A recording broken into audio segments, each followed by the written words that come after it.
भागवत गीता अध्याय 5 कर्म संन्यास योग। भागवत गीता के 5वें चैप्टर में हम जानेंगे कि अपने गोल्स को कैसे प्राप्त किया जाता है और किस तरह से हमारा शरीर हमको आलस में बांधने की कोशिश करता है। अर्जुन बोले, हे श्री कृष्ण, मैं अभी भी यह नहीं समझ पा रहा हूँ कि मेरे लिए कर्म ज़्यादा अच्छा है या कर्मों से संन्यास।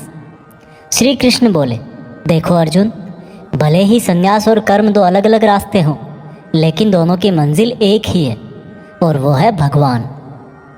जो व्यक्ति अपने मन को भटकने नहीं देता, जो कर्म करके भी यह समझता है कि कर्म उसने नहीं बल्कि परमात्मा ने किया है, और जो सभी जीव जंतुओं को उसी परमात्मा का हिस्सा मानता है, वह मनुष्य मरने के बाद परमात्मा में ही मिल जाता है।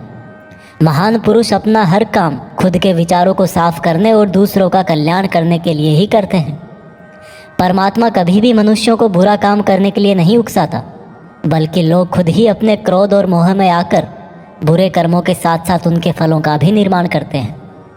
मैं तो बस उनका फल उन्हीं को वापस देता हूँ। इस शरीर को चाहे कितना ही सुख दे दो, उसकी इच्छाएं तब भी पूरी नहीं होती।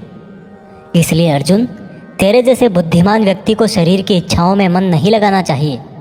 इस संसार का असली योगी तो वो है जिसने अपने शरीर का नाश होने से पहले अपने क्रोध का नाश कर लिया हो, जो संपूर्ण प्राणियों का हित करता है, जिसका मन किसी भी कर्म में नहीं बंधता और जो अपने भटकते हुए मन को एक जगह केंद्रित करके परमात्मा को याद करता है, वही व्यक्ति सुखी भी है और परमेश्वर सहित सबका प्यारा भी।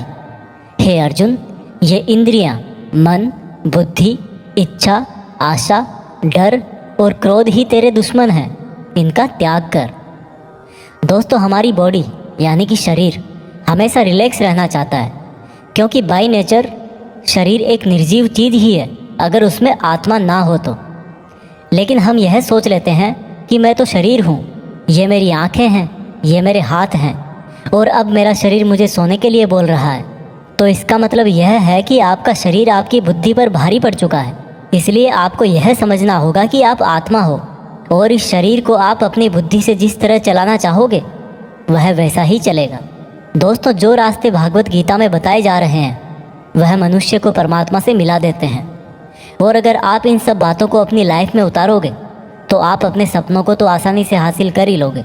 जैसे कि कहा गया है कि भगवान की प्राप्ति के लिए मन को वश में करना बहुत ज़रूरी है, ठीक उसी प्रकार से आपको अपनी लाइफ में भी मंजिल हासिल करने के लिए मन को वश में करना बहुत ज़रूरी है।